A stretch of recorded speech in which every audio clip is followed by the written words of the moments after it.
The Shang dynasty, a Yin dynasty, according to traditional historiography, ruled in the Yellow River Valley in the 2nd millennium BC, succeeding the Xia dynasty and followed by the Zhou dynasty. The classic account of the Shang comes from texts such as the Book of Documents, Bamboo Annals and Records of the Grand Historian. According to the traditional chronology based on calculations made approximately 2,000 years ago by Liu Xin, the Shang ruled from 1766 to 1122 BC, but according to the chronology based upon the current text of Bamboo Annals, they ruled from 1556 to 1046 BC. The Xia Shang Zhou Chronology Project dated them from c. 1600 to 1046 BC. The Shang dynasty is the earliest dynasty of traditional Chinese history supported by archaeological evidence. Excavation at the ruins of Yin, which has been identified as the last Shang capital, uncovered 11 major royal tombs and the foundations of palaces and ritual sites, containing weapons of war and remains from both animal and human sacrifices. Tens of thousands of bronze, jade, stone, bone, and ceramic artifacts have been found. The Anyang site has yielded the earliest known body of Chinese writing, mostly divinations inscribed on oracle bones, turtle shells, ox scapulae, or other bones. More than 20,000 were discovered in the initial scientific excavations during the 1920s and 1930s, and over 4 times as many have been found since. The inscriptions provide critical insight into many topics from the politics, economy, and religious practices to the art and medicine of this early stage of Chinese civilization. Traditional accounts.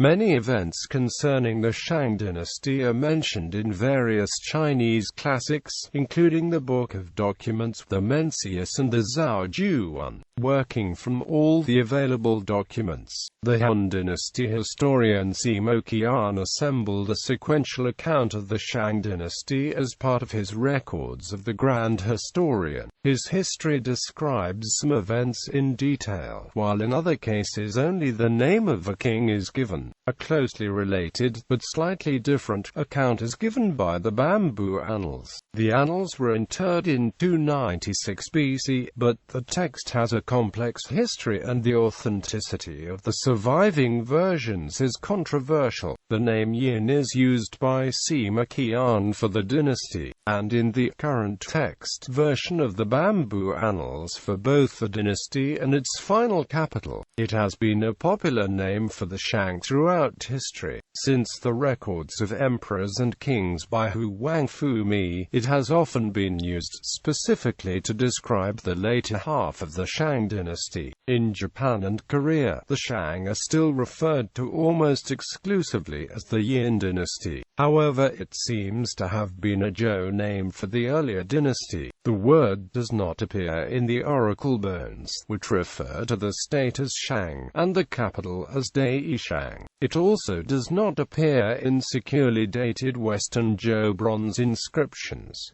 Course of the dynasty. Sima Qian's Annals of the Yin begins by describing the pre-dynastic founder of the Shang lineage, Xie, also appearing as Qi, as having been miraculously conceived when Jadi, a wife of Emperor Ku, swallowed an egg dropped by a black bird. Xie is said to have helped Yu the Great to control the Great Flood and for his service to have been granted a place called Shang as a fief. Sima Qian relates that the dynasty itself was founded 13 generations later, when Xie's descendant Tang overthrew the impious and cruel final Xia ruler in the Battle of Mingxiao. The records recount events from the reigns of Tang, Taijia, Taiwu, Pangang, Wu Ding, Wu Yi and the depraved final king Daixin. but the rest of the Shang rulers are merely mentioned by name. According to the records, the Shang moved the capital 5 times, with the final move to Yin in the reign of Pangang inaugurating the golden age of the dynasty. Xin, the last Shang king, is said to have committed suicide after his army was defeated by Wu of Zhou. Legends say that his army and his equipped slaves betrayed him by joining the Zhou rebels in the decisive Battle of Muye. According to the Yi Zhou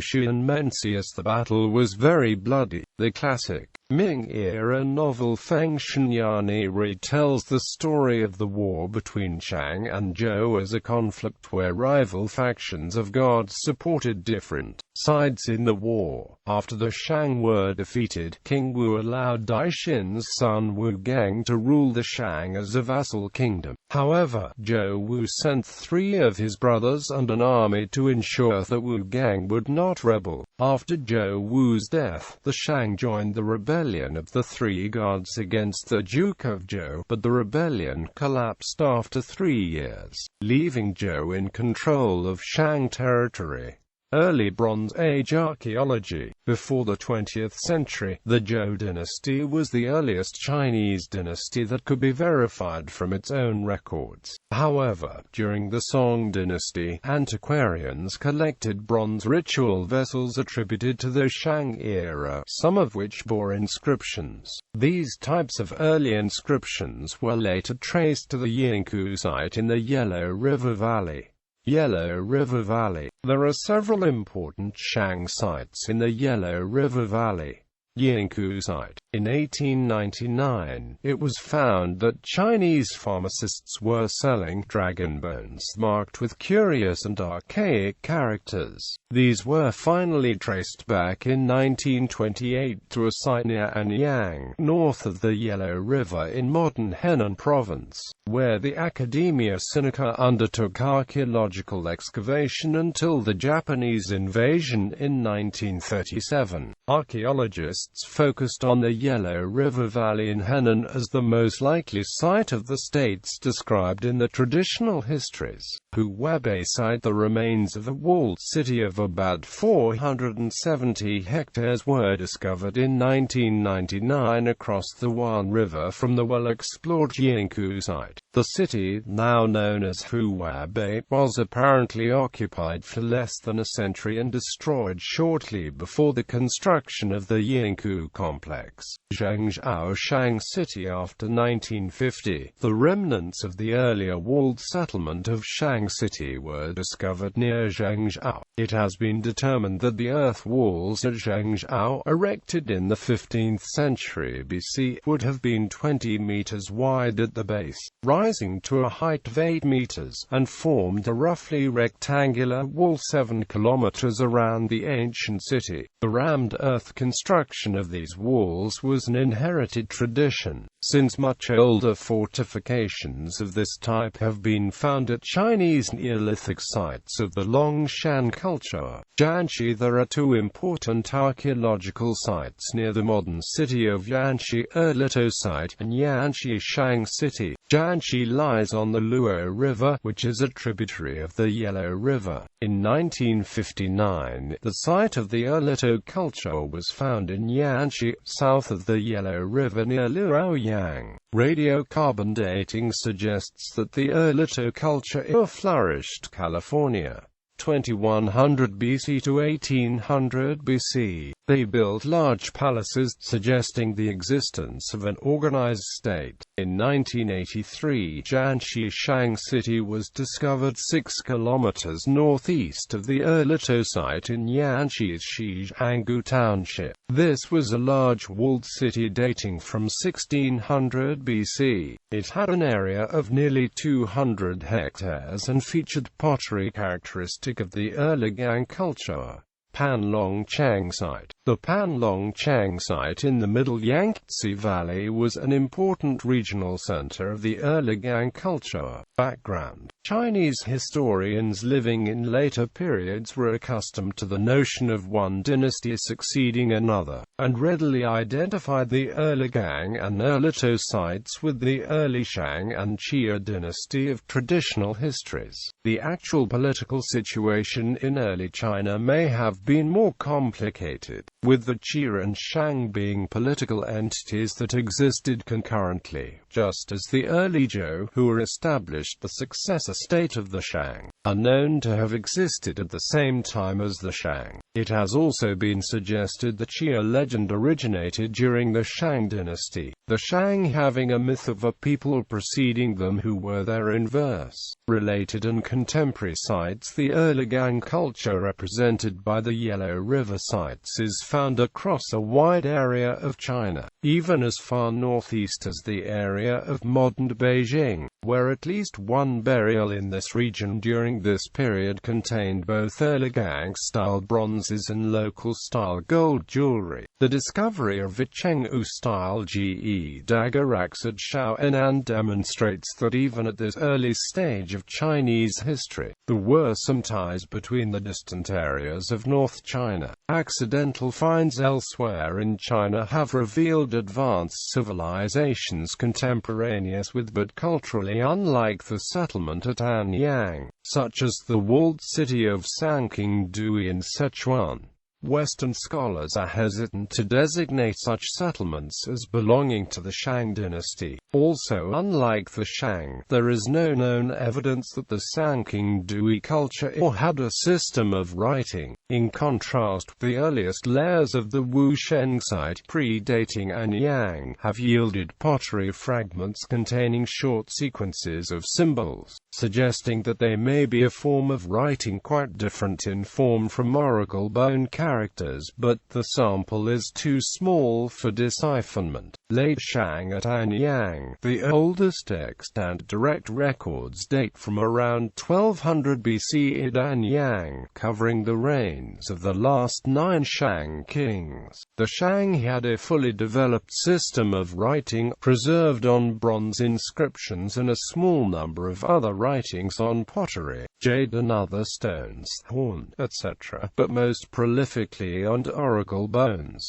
The complexity and sophistication of this writing system indicates an earlier period of development, but direct evidence of the development is still lacking. Other advances included the invention of many musical instruments and observations of Mars and various comets by Shang astronomers. The civilization was based on agriculture and augmented by hunting and animal husbandry. In addition to war, the Shang also practiced human sacrifice. Crania of sacrificial victims have been found to be similar to modern Chinese ones. Cowrie shells were also excavated at Anyang, suggesting trade with coast dwellers. But there was very limited sea trade in ancient China since China was isolated from other large civilizations during the Shang period. Trade relations and diplomatic ties with other formidable powers via the Silk Road and Chinese voyages to the Indian Ocean did not exist until the reign of Emperor Wu during the Han Dynasty. Court life at the excavated royal palace of Yingku's large stone pillar bases were found along with rammed earth foundations and platforms, which according to Fairbank, were as hard as cement. These foundations in turn originally supported 53 buildings of wooden post and beam construction. In close proximity to the main palatial complex there were underground pits used for storage, servants' quarters, and housing quarters. Many Shang royal tombs had been tunneled into and ravaged by grave robbers in ancient times, but in the spring of 1976, the discovery of Tomb 5 at Yingku revealed a tomb that was not only undisturbed, but one of the most richly furnished Shang tombs that archaeologists had yet come across, with over 200 bronze ritual vessels and 109 inscriptions of Lady Fu Hao's name. Archaeologists realized they had stumbled across the tomb of the militant consort to King Wu Ding, as described in 170 to 180 Shang oracle bones, along with bronze vessels, stoneware and pottery vessels, bronze weapons, jade figures and hair combs, and bone hairpins were found. Historian Robert L. Thorpe states that the large assortment of weapons and ritual vessels in her tomb correlate with the oracle bone accounts of her military career and involvement in Wu Ding's ritual ancestral sacrifices.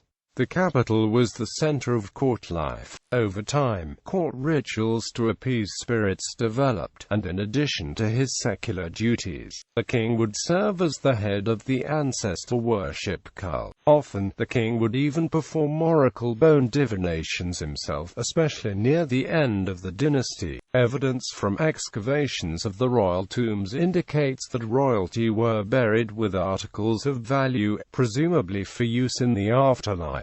Perhaps for the same reason, hundreds of commoners, who may have been slaves, were buried alive with the royal corpse. A line of hereditary Shang kings ruled over much of northern China, and Shang troops fought frequent wars with neighboring settlements and nomadic herdsmen from the inner Asian steppes. The Shang king, in his oracular divinations, repeatedly shows concern about the Fang groups, the barbarians living outside of the civilized two regions which made up the center of Shang territory. In particular, the Tufang group of the Yanshan region were regularly mentioned as hostile to the Shang. Apart from the role as the head military commanders, Shang kings also asserted the social supremacy by acting as the high priests of society and leading the divination ceremonies. As the oracle bone texts reveal, the Shang kings were viewed as the best qualified members of society to offer sacrifices to the royal ancestors and to the high god Dai, who in the beliefs was responsible for the rain, wind, and thunder. Religion. Shang religion consisted of a mixture of shamanism, divination, and sacrifice.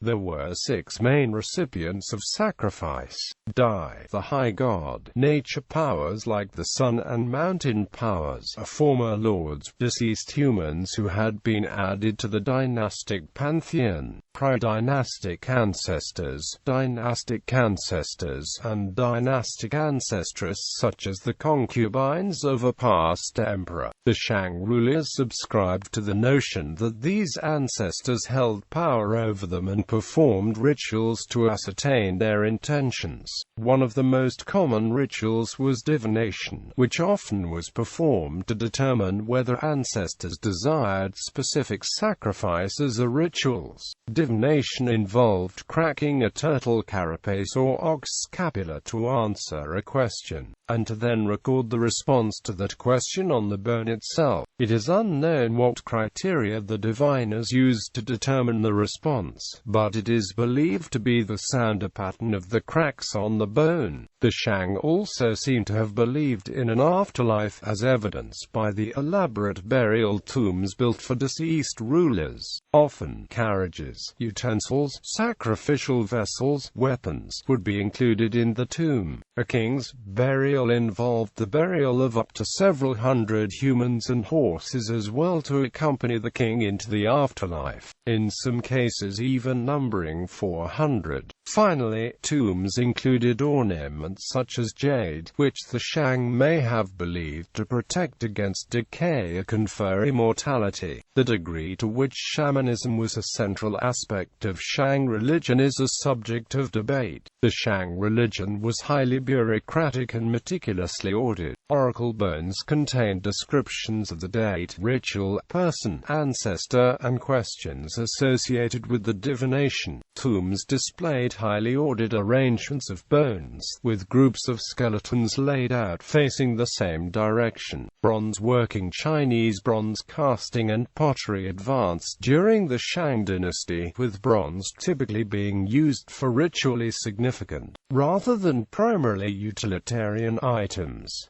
As far back as c. 1500 BC, the early Shang dynasty engaged in large-scale production of bronze-ware vessels and weapons. This production required a large labor force that could handle the mining, refining, and transportation of the necessary copper, tin, and lead ores. This in turn created a need for official managers that could oversee both hard laborers and skilled artisans and craftsmen. The Shang royal court and aristocrats required a vast amount of different bronze vessels for various ceremonial purposes and events of religious, divination. Ceremonial rules even decreed how many bronze containers of each type a nobleman or noblewoman of a certain rank could own. With the increased amount of bronze available, the army could also better equip itself with an assortment of bronze weaponry. Bronze was also used for the fittings of spoke-wheeled chariots which appeared in China around 1200 BC. Military bronze weapons were an integral part of Shang society. Shang infantry were armed with a variety of stone and bronze weaponry, including Mao spears, Yu pole axes, Ge pole-based dagger axes, composite bows, and bronze leather helmets. The chariot first appeared in China around 1200 BC, during the reign of Wu Ding. There is little doubt that the chariot entered China through the Central Asia and the Northern Steppe, possibly indicating some form of contact with the Indo-Europeans. Recent archaeological finds have shown that the late Shang used horses, chariots, bows and practiced horse burials that have similar to the steppe peoples to the west. These influences led Christopher I. Beckworth to speculate that Indo-Europeans may even have been responsible for the foundation of the Shang dynasty, though he admits there is no direct evidence. Oracle bone inscriptions suggest that the Shang used chariots in royal hunts and in battle only as mobile command vehicles. In contrast, the Western enemies of the Shang, such as the Zhou, began to use limited numbers of chariots in battle towards the end of the Shang period. Although the Shang depended upon the military skills of the nobility, Shang rulers could mobilize the masses of town-dwelling and rural commoners as conscript laborers and soldiers for both campaigns of defense and conquest. Aristocrats and other state rulers were obligated to furnish the local garrisons with all necessary equipment, armor, and armaments. The Shang king maintained a force of about 1,000 troops at his capital and would personally lead this force into battle. A rudimentary military bureaucracy was also needed in order to muster forces ranging from 3,000 to 5,000 troops for border campaigns to 13,000 troops for suppressing rebellions against the Shang dynasty. Kings. The earliest records are the oracle bones inscribed during the reigns of the Shang kings from Wu Ding. The oracle bones do not contain king lists, but they do record the sacrifices to previous kings and the ancestors of the current king, which follow a standard schedule that scholars have reconstructed. For this evidence, scholars have assembled the implied king list and genealogy, finding that it is in substantial agreement with the later accounts, especially for later kings. The Shang kings were referred to in the oracle bones by posthumous names. The last character of each name is one of the 10 celestial stems, which also denoted the day of the 10-day Shang week on which sacrifices would be offered to that ancestor within the ritual schedule. There were more kings than stems, so the names have distinguishing prefixes such as Da, Zhong, Xiao, Bu, Zhu and a few more obscure names. The kings, in the order of succession derived from the oracle bones, are here grouped by generation. Later reigns were assigned to oracle bone diviner groups by Dongzhuoben. Decline of Shang dynasty. The Shang rule was ended by the Zhou dynasty, which came from the further up the Wang He of the Yellow River. The Zhou emperor, King Wu, exercised a certain degree of imperial power over most of central China. notes descendants of the Shang royal family. After Shang's collapse, Zhou's rulers forcibly relocated Yin diehards and scattered them throughout Zhou territory. Some surviving members of the Shang royal family collectively changed the surname from the ancestral name Zi to the name of the fallen dynasty, Yin. The family retained an aristocratic standing and often provided needed administrative services to the succeeding Zhou dynasty. The records of the Grand Historian states that King Cheng of Zhou, with the support of his regent and uncle, the Duke of Zhou, enforced Weizuki, a brother of Daixin, as the Duke of Song, with its capital at Shangqiu. This practice was referred to as the Dukes of Song would maintain rights honoring the Shang kings until Qi conquered Song in 286 BC. Confucius was a descendant of the Shang kings through the Dukes of Song. The Eastern Han dynasty bestowed the title of Duke of Song and Duke, who continues and honors the Yin upon Kongnan because he was part of the Shang dynasty's legacy. This branch of the Confucius family is a separate branch from the line that held the title of Marquis of Fangsheng village and later Duke Yansheng. Another remnant of the Shang established the vassal state of Gurdjieff, which Duke Wan of Qi destroyed. Many Shang clans that migrated northeast after the dynasty's collapse were integrated into Yan culture during the Western Zhou period. These clans maintained an elite status and continued practicing the sacrificial and burial traditions of the Shang. Both Korean and Chinese legends, including reports in the Book of Documents and the Bamboo Annals, state that a disgruntled Shang prince named Jizhi, who had refused to cede power to the Zhou, left China with a small army. According to these legends, he founded a state known as Joseon in northwest Korea during the Gojoseon period of ancient Korean history. However, scholars debate the historical accuracy of these legends.